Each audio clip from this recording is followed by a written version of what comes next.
नमस्कार मित्रांनो, मत्स्यगरी स्पर्धा परीक्षा केंद्राच्या युट्यूब चॅनलवर आपलं स्वागत आहे.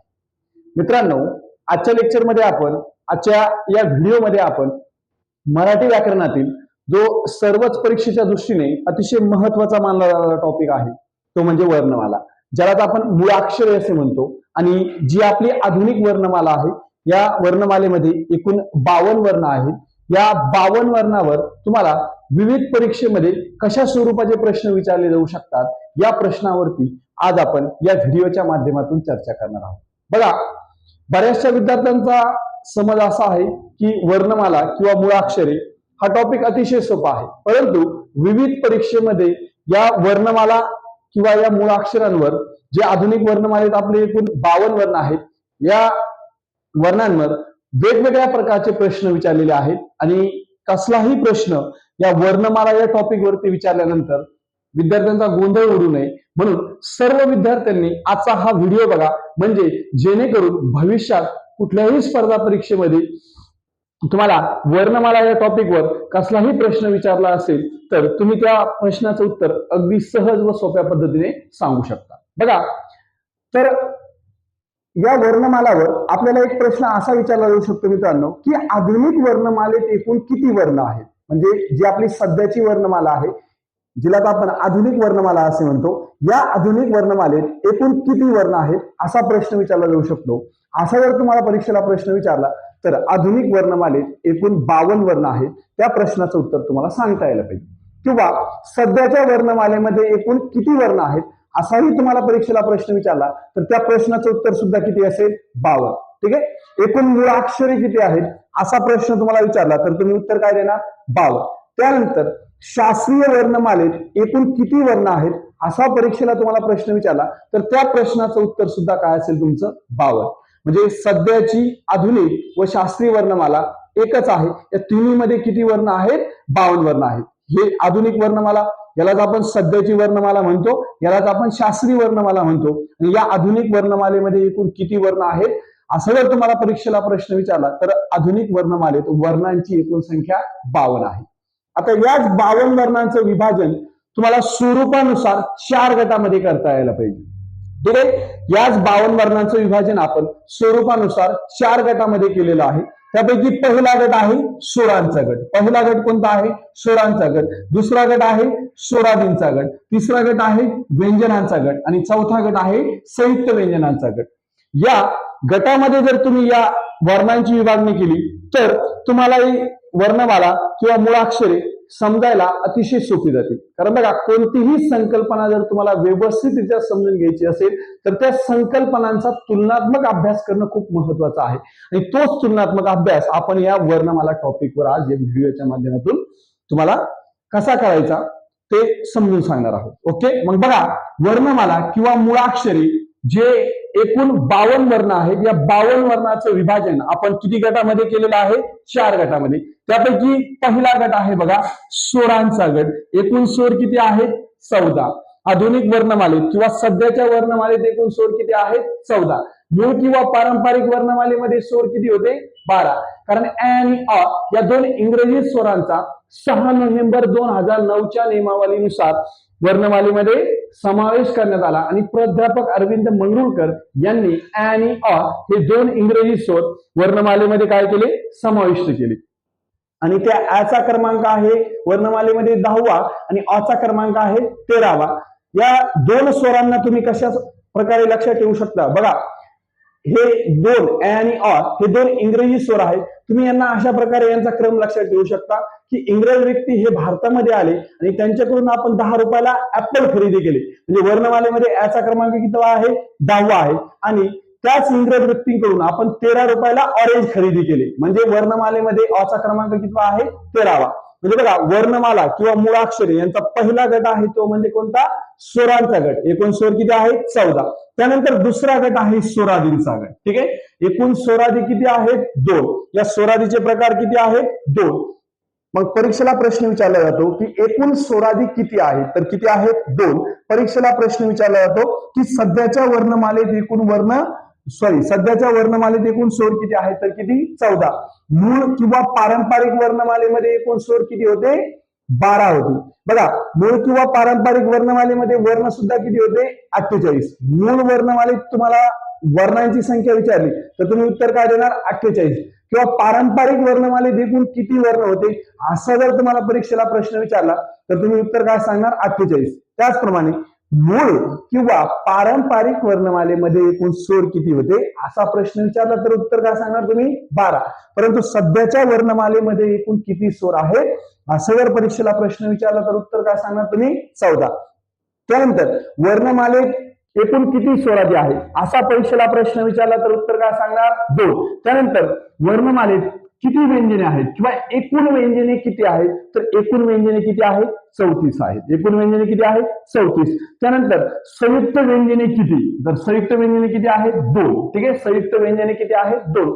क्ष आणि ज्ञ या दोन संयुक्त व्यंजनांना सुद्धा आता वर्णमालेमध्ये स्थान देण्यात आलेले आहे. यांचा वर्णमालेमध्ये समावेश करण्यात आलेला आहे. म्हणून आता वर्णांची एकूण संख्या किती झाली आहे? 52. बघा, 10 नोव्हेंबर 2022च्या नियमावलीनुसार क्ष आणि ज्ञ या दोन संयुक्त व्यंजनांना वर्णमालेमध्ये स्थान देण्यात आलेलं आहे. मपा सबनीस यांच्या शिफारशीनुसार क्ष आणि ज्ञ या दोन संयुक्त व्यंजनांना वर्णमालेत स्थान देण्यात आलेलं आहे. म्हणजे एकूण वर्ण जे आपले 52 आहे, या 52 वर्णांचं विभाजन आपण 4 गटामध्ये केले. पहिला गट आहे स्वरांचा गट, दुसरा गट आहे स्वरादींचा गट, तिसरा गट आहे व्यंजनांचा गट आणि चौथा गट आहे संयुक्त व्यंजनांचा गट. कोणता आहे? संयुक्त व्यंजनांचा. एकूण स्वर किती आहेत? 14. स्वरादी 2, व्यंजने 34, संयुक्त व्यंजने किती आहेत? 2 आहेत. त्यानंतर बघा, या स्वरांचे किती प्रकार आहेत? या स्वरांच्या प्रकारावर सुद्धा तुम्हाला परीक्षेला प्रश्न विचारला जातो. तर या स्वरांची ठीक आहे स्वरूपानुसार म्हणजे मुख्य किंवा प्रमुख 4 प्रकार आहेत. किती आहेत? 4 प्रकार. ते 4 प्रकार कोणते? बघा, स्वरांचं वर्गीकरण सुद्धा 3 गटामध्ये केलं जातं. स्वरूपानुसार पडणारे प्रकार, उच्चार स्थानानुसार पडणारे प्रकार आणि उत्पत्ती स्थानानुसार पडणारे प्रकार. स्वरांचे स्वरूपानुसार म्हणजेच मुख्य किंवा प्रमुख 4 प्रकार आहेत. ते कोणते? ऱ्हस्व स्वर. बघा, समजून घ्या. स्वरांच्या प्रकाराबद्दल आपण थोडीशी चर्चा करूया. या स्वरांचे स्वरूपानुसार किंवा मुख्य किंवा प्रमुख प्रकार आपण ज्यांना म्हणतो किती आहेत? 4 आहेत. बघा, त्यापैकी पहिला प्रकार आहे ऱ्हस्व स्वर. कोणता आहे? ऱ्हस्व स्वर. आणि ऱ्हस्व स्वरांची संख्या तुम्हाला विचारली तर काय सांगणार तुम्ही? 5. आज आपण ह्रस्व स्वर, दीर्घ स्वर ह्या संकल्पना या व्हिडिओच्या माध्यमातून समजून घेत नाही, तर त्यांच्या संख्येबद्दल चर्चा करतोय. ओके, दीर्घ स्वर किती आहेत? 3. दुसरा प्रकार आहे स्वराचा पडणारा कोणता? दीर्घ स्वर. किती आहेत? 3. संयुक्त स्वर किती आहेत? 4. आणि इंग्रजी स्वर किती आहेत? 2. म्हणजे बघा, स्वरांचे स्वरूपानुसार म्हणजे मुख्य किंवा प्रमुख किती प्रकार आहेत? 4. असा जर तुम्हाला परीक्षेला प्रश्न विचारला की स्वरांचे प्रमुख किंवा मुख्य प्रकार किती आहेत किंवा किती प्रकार पडतात, तर उत्तर काय सांगणार तुम्ही? 4. ते 4 प्रकार कोणते? ह्रस्व स्वर किती आहेत? 5. दीर्घ स्वर किती आहेत? 3. संयुक्त स्वर किती आहेत? 4. आणि इंग्रजी स्वर किती आहेत? 2. त्यानंतर बघा, या स्वरांचे उच्चार स्थानानुसार सुद्धा 2 प्रकार आहेत. ते सजातीय स्वर आणि विजातीय स्वर. आणि याच स्वरांचे उत्पत्ती स्थानानुसार सुद्धा 2 प्रकार पडतात. ते कोणते? सिद्ध स्वर आणि साधित स्वर. सिद्ध स्वर आणि साधित स्वर यांच्याबद्दल आपण नंतरच्या व्हिडिओमध्ये सविस्तर माहिती बघूया. आज आपण फक्त यांचा तुलनात्मक अभ्यास करतोय आजच्या व्हिडिओमध्ये. ठीक आहे. त्यानंतर बघा, जे एकूण 52 वर्ण आहेत, ठीक आहे, आपले आधुनिक वर्णमाले जे एकूण 52 वर्ण आहेत, या 52 वर्णावर आणखी कोणत्या पद्धतीने तुम्हाला परीक्षेला प्रश्न विचारला जाऊ शकतो त्याच्यावर आपण चर्चा करूया. बघा, एकूण वर्ण 52 आहेत. ठीक आहे, एकूण वर्ण किती आहेत? 52 वर्ण आहेत. मग तुम्हाला परीक्षेला विचारलं तर बघा, मी तुम्हाला सुरुवातीलाच सांगितलं की जर तुम्ही तुलनात्मक अभ्यास केला तरच तुमच्या ह्या संकल्पना क्लिअर होऊ शकतात. मग एकूण वर्ण 52 आहे. त्या 52 पैकी 13 कठोर वर्ण आहे. बघा, 13 कठोर वर्ण आहेत. स्वर वेगळा, व्यंजन वेगळा, स्वरादी वेगळा, संयुक्त व्यंजने वेगळी आणि वर्ण वेगळे. स्वर असो, स्वरादी असो, व्यंजने असो किंवा संयुक्त व्यंजने असो, या सर्वांचा समावेश वर्णामध्ये केला जातो. या सर्वांचा समावेश कशामध्ये केला जातो? वर्णामध्ये केला जातो. म्हणून बघा, वर्ण वेगळा, स्वर वेगळा, व्यंजन वेगळं, स्वरादी वेगळं आणि संयुक्त व्यंजन वेगळं, या सगळ्यांच्या एकत्रित समूहाला आपण वर्ण असे म्हणतो. ठीक आहे, या सर्वांच्या एकत्रित समूहाला आपण काय म्हणतो? वर्ण असे म्हणतो. ओके, बघा, मग तुम्हाला प्रश्न कसा विचारला जाईल परीक्षेला हे महत्वाचं आहे. मग तुम्हाला एकूण कठोर वर्ण विचारले तर तुम्ही काय सांगणार उत्तर? काय? 13. तुम्हाला एकूण मृदू वर्ण विचारले तर तुम्ही उत्तर काय सांगणार? 37. ठीक आहे बघा, 37 आणि 13 एकूण वर्ण किती आहेत? 52. त्यापैकी कठोर वर्ण 13, मृदू वर्ण 37. 37 आणि 13 किती झाले? 50. आणि एकूण वर्ण किती आहेत? 52. त्यापैकी मग संयुक्त व्यंजने किती आहेत? ही 2. म्हणजे बघा 50 आणि 2 किती झाले? 52. म्हणजे तुलनात्मक अभ्यास केला की नाही आपण? एकूण वर्ण आहेत 52, त्यापैकी 13 कठोर वर्ण, 37 मृदू वर्ण, 37 आणि 13 झाले 50. उरले 2, ते उरलेल्या 2 व्यंजनांना आपण संयुक्त व्यंजनामध्ये स्थान दिले. म्हणजे यांचा तुलनात्मक अभ्यास तुम्हाला करता यायला पाहिजे. बघा, मृदू वर्ण वेगळा आणि मृदू व्यंजन वेगळं. तुम्हाला मी सुरुवातीला सांगितलंय की वर्ण वेगळा आणि व्यंजन वेगळं. ओके, मग बघा, मृदू वर्ण तुम्हाला विचारले, मृदू वर्ण विचारले तर मृदू वर्णांची संख्या 37 आहे. कारण या मृदू वर्णांमध्ये स्वरांचा समावेश होतो, स्वरादींचा समावेश होतो आणि मृदू व्यंजनांचा समावेश होतो. स्वर किती आहेत? बघा, स्वर किती आहेत? 14. स्वरादी किती आहेत? 2. आणि मृदू व्यंजने किती आहेत? 21. ठीक आहे, किती आहेत? 21. म्हणजे 14 आणि 2 16, 16 आणि 21 होतात किती? 37. 16 आणि 21 किती होतात? 37. मग तुमच्यासाठी महत्वाचं आहे की तुम्हाला परीक्षेला प्रश्न मृदू वर्णावर विचारला की मृदू व्यंजनावर विचारला. खूप साऱ्या मुलांचा या ठिकाणी गोंधळ होतो बघा, की काही मुलं म्हणतात मृदू व्यंजने 21 आहेत, मृदू वर्ण सुद्धा 21 आहेत, कारण कठोर वर्ण सुद्धा 13 आहे आणि कठोर व्यंजने सुद्धा 13 आहे. म्हणून मृदू व्यंजनामध्ये खूप साऱ्या मुलांचा गोंधळ उडतो आणि मृदू व्यंजने किती आणि मृदू वर्ण किती या प्रश्नाचं उत्तर बरेचसे मुलं देतात 21. परंतु मृदू वर्णामध्ये स्वरांचा समावेश होतो, स्वरादींचा समावेश होतो आणि मृदू व्यंजनांचा समावेश होतो. स्वर 14, 2 स्वरादी, 14 2 16 आणि 21 मृदू व्यंजन. म्हणून एकूण मृदू वर्ण किती झाले? 37. एकूण कठोर वर्ण विचारले तर 13, मृदू वर्ण विचारले तर 37. 37 आणि 13 किती झाले? 50. आणि राहिले 2 संयुक्त व्यंजन आणि 50 आणि 2 किती झाले? 52. म्हणजे असा तुलनात्मक अभ्यास करणं तुमच्यासाठी खूप महत्वाचं आहे. त्यानंतर आपण समोर जाऊया. आता सर्वांना माहित आहे, सर्वांना परिचित आहे की एकूण व्यंजने किती आहेत? 34 आहेत, बरोबर. तर या 34 व्यंजनामध्ये कठोर व्यंजने किती आणि मृदू व्यंजने किती? तुलना करताना बघा, कठोर वर्णामध्ये आणि मृदू वर्णामध्ये करा, म्हणजे तुम्हाला संकल्पना समजायला सोपी जाईल.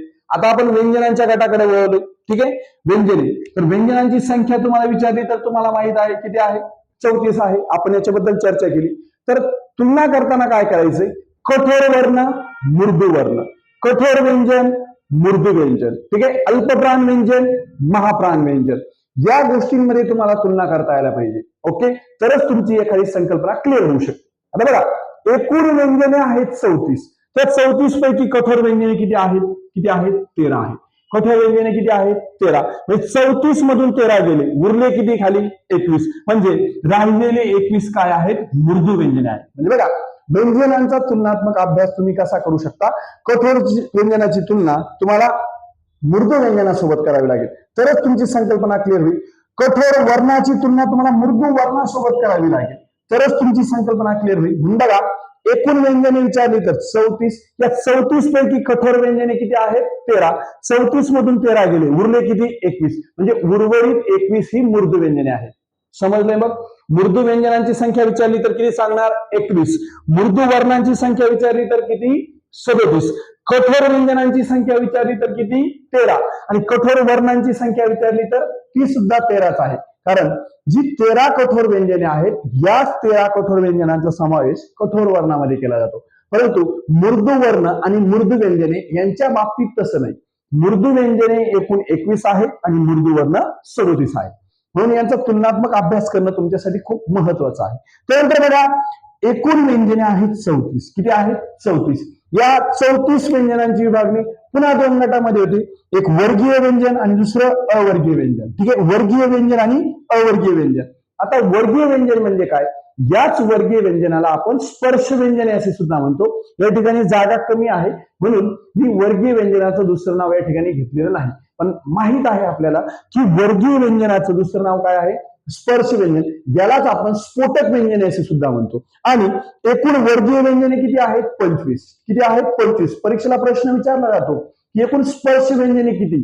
25. एकूण वर्गीय व्यंजने किती? 25. एकूण स्फोटक व्यंजने किती? तर किती? 25. बघा, एकूण व्यंजने 34 आहेत. या 34 पैकी 25 काय आहेत? वर्गीय व्यंजने. यांना वर्गीय व्यंजने का म्हटलं जातं? कारण यांची विभागणी 5 वर्गामध्ये केलेली आहे. जे आपले स्पर्श व्यंजने आहेत, या स्पर्श व्यंजनांची विभागणी आपण किती वर्गामध्ये केलेली आहे? 5 वर्गामध्ये. म्हणून यांना वर्गीय व्यंजने असं सुद्धा म्हटलं जातं. म्हणजे एकूण व्यंजने आहेत 34. त्या 34 पैकी वर्गीय व्यंजने किती आहेत? 25. मग 34 मधून 25 गेले, राहिले किती? 9. म्हणून अवर्गीय व्यंजने किती आहेत? उर्वरित व्यंजने अवर्गीय व्यंजने आहेत. अवर्गीय व्यंजने किती आहेत? 9 आहेत. तुम्हाला परीक्षेला प्रश्न विचारला की वर्गीय व्यंजने किती? तर 25. उर्वरित राहिलेले 9 काय होणार? अवर्गीय व्यंजने. म्हणजे तुलना करताना बघा तुम्ही काय करणार? वर्गीय व्यंजनामध्ये करणार आणि अवर्गीय व्यंजनामध्ये करणार. कठोर व्यंजनामध्ये करणार, मृदू व्यंजनामध्ये करणार. कठोर वर्णामध्ये करणार, मृदू वर्णामध्ये करणार. तरच तुमची ही संकल्पना क्लिअर होऊ शकते. बघा, त्यानंतर व्यंजने किती आहेत?